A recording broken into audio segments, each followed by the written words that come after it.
Apa itu ekologi? Nah, ini kan ya merawat ciptaan Tuhan atau Allah dengan kerjasama antar agama. Memang diawali dengan pertobatan ekologi. Alam ini adalah ciptaan Allah ya, harus kita jaga selalu ya.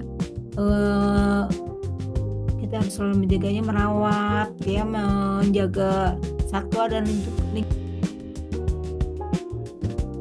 Kemudian manusia itu harus bertanggung jawab atas alam dengan kesadaran, harus hemat energi, mengurangi sampah gitu ya, harus merubah semua cara hidup kepada alam, termasuk juga hidup sederhana. Nah, jadi dalam pertobatan ekologi ini kita bertobat dan kita mengenal dan mendalami tentang keimanan kita ya, tentang keimanan kita bahwa Allah adalah atau Tuhan menciptakan segalanya, itu semua harus kita jaga. Itu misalnya dengan melakukan hemat energi dan air juga ya. Menjauhi keserakahan dan tidak mengejar barang yang duniawi. Latih nafsu, memilih kebutuhan di atas keinginan. Terus kemudian kita harus bersyukur. Nah, bersyukur. Ini di kitab Yohanes 6:10. Menghargai yang dimiliki, jauhkan diri dari iri hati. Kemudian kita harus berbagi. Nah, ini menggunakan berkat untuk berbagi dengan sesama ya. Dalam Islam juga ada kan? Nah, ini dia ada di semuanya sebenarnya, di semua kitab, semua agama ya. Jadi dalam Islam kita tidak akan berlebihan tuh tadi ya. Makanya kita harus prioritas ya. Dalam Kristen juga ada orang ya dalam kitabnya ya, saling mengasihi ya. Tuhan menjaga ciptaannya. Nah, kemudian di dalam kitab agama Buddha tadi harus saling berbagi juga, kesederhanaan membantu kita menjaga alam dan hidup yang seimbang ya. Kemudian di agama Konghucu, nah di Konghucu tadi ya, di kitabnya itu tadi bahwa manusia harus hidup sederhana. Semua agama mengajarkan harus prioritas, harus bersyukur, harus berbagi, dan harus bijaksana. Nah, manfaat hidup sederhana kayak gimana? Kita akan sejahtera lahir dan batin gitu ya, merata ekonomi, apalagi dalam keadaan ekonomi sulit kayak begini banyak orang kesulitan. Kalau ini menanam dan merawat alam, teman-teman pasti sudah ya. Dalam Islam jika ada kiamat kan di tangan kita ada tau lah ya ayat itu ya, yang ada benih dan sebagainya gitu ya. Di dalam agama Kristen juga seperti itu, berkati mereka yang menyemai benih dan sebagainya gitu ya. Dalam agama Hindu juga semua pohon adalah makhluk, jadi dia punya roh dan sebagainya, itu semua gitu. Jadi pohon itu juga punya nyawa gitu loh. Terus dalam agama Buddha sama seperti itu ya. Oke. Moral dan etika lingkungan, di maksudnya Bapak Ibu agar dapat menerapkan prinsip-prinsip dari moral dan etika lingkungan. Nah, ini tahapan internalisasi nih, kita kepada anak juga seperti itu. Mulai dari membangun kesadaran anak kan, ya, mengenali serta mengidentifikasi setiap nilai dan norma yang ingin diinternalisasikan. Kita membuat anak-anak sadar, tapi kita harus mengenali dulu kepada mereka dan mengidentifikasi nilai apa sih sebenarnya yang mau Bapak Ibu tumbuhkan pada diri anak gitu ya.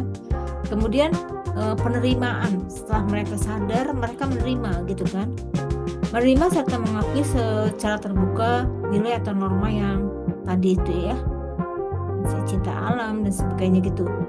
Kemudian menghayati, setelah dia menerima, dia menghayati bahwa nilai atau norma tadi, misalnya cinta alam itu ya, secara mendalam dalam kehidupan sehari-hari. Kemudian setelah penerimaan, penghayatan, pengalaman, mengalaminya sendiri secara langsung, praktek dari nilai cinta alam itu ya.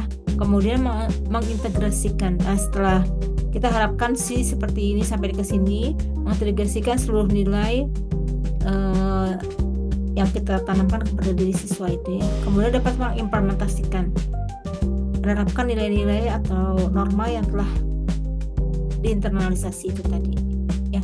Ya ini mulai dari gurunya juga kali ya, gurunya juga harus punya kesadaran, gurunya juga harus punya penerimaan, penghayatan, pengalaman, dan pengintegrasian serta implementasi itu ya, supaya bisa ke anak gitu ya, menginternalisasikannya ke anak-anak. Oke, ini tadi sudah juga ya kita bahas ya, menghormati alam.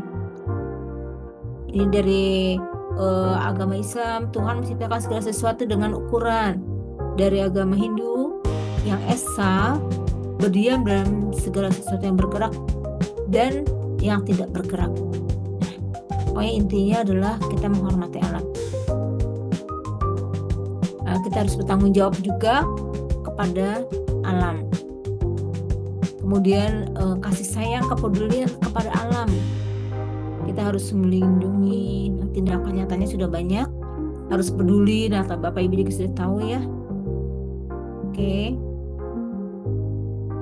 Nah, jadi kita harus menerima dan menghargai keanekaragaman hayati tadi itu. Ya, di Sintang banyak pohon-pohon ya, kemudian di mana Pulau Seribu ada laut yang harus dijaga, dan ada aneka ragam makhluk hidup yang ada di dalamnya ya. Kemudian di sini di dalam surat Ali Imran ayat 190, dalam ciptaan langit dan bumi terdapat tanda-tanda bagi orang yang berpikir. Hidup sederhana juga di dalam Islam, makan dan minumlah tapi jangan berlebihan. Itu kita udah tahu ya. Dalam agama Buddha juga ada, kepuasan adalah kekayaan terbesar. Nah, jadi ini implementasi ekoteologi ya di Kementerian Agama. Menghemat air juga tadi termasuk ya. Ini ayatnya dalam Islam, dari air kami jadikan segala sesuatu yang hidup. Quran surat Al-Anbiya ayat 30. Di dalam agama Hindu, di dalam kitabnya Rig Veda, air adalah kehidupan. Menghemat energi. Nah, ini dalam agama Buddha, orang bijak hidup dengan penuh keseimbangan ya. Dalam agama Islam juga pasti ada ayat-ayatnya ini gitu ya, menghemat energi, mengurangi penggunaan plastik. Nah, di dalam Al-Quran juga ada, janganlah kamu membuat kerusakan di muka bumi. Nah, kalau kita buang-buang plastik sembarangan, berarti kita kan membuat kerusakan di muka bumi ya. Kemudian memilah dan mengolah sampah. Nah, ini di dalam kitab agama Kristen Galatia, apa yang kamu tabur itu juga yang akan kamu tuai. Kemudian kita bisa mengajarkan anak daur ulang ya. Di dalam Quran surat Al-Isra ayat 27, barang siapa menyanyiakan ia adalah saudara setan. Nah, itu ya, kita harus menekankan itu pada anak-anak. Terus kemudian di hadis Nabi juga, jika kiamat tiba dan tanganmu ada benih, maka tanamlah. Ini tadi ya, mengurangi pemborosan makanan itu tadi ya. Oke, ini di dalam agama ini juga ada, ambillah secukupnya, jangan serakah. Nah, sama kita juga suka begitu kan, ngajarin ke anak-anak, ambil secukupnya. Kalau misalnya ini jangan ambil banyak-banyak tapi nggak habis gitu ya. Menggunakan produk yang ramah lingkungan. Nah, misalnya kalau ibu-ibu ke pasar, jangan malas-malas bawa tas gitu ya. Bawalah tas dari rumah. Kita berdoa yang baik-baik. Oke, itu ya, itu materi ekoteologinya dari saya.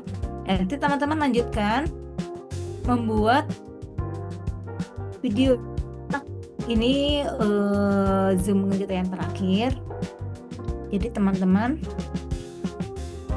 Zoom tentang kurikulum berbasis cinta. Guru sosiologi Bu, Iman Satu Sintang. Guru sosiologi. Sosiologi kira-kira apa tuh kalau misalnya yang ada hubungannya dengan alam? Kalau saya mungkin lebih ke cinta diri dan sesama ya Bu, karena kan sosiologi ini biasanya mempelajari tentang, salah satunya kan tentang perilaku atau tindakan seseorang gitu Bu.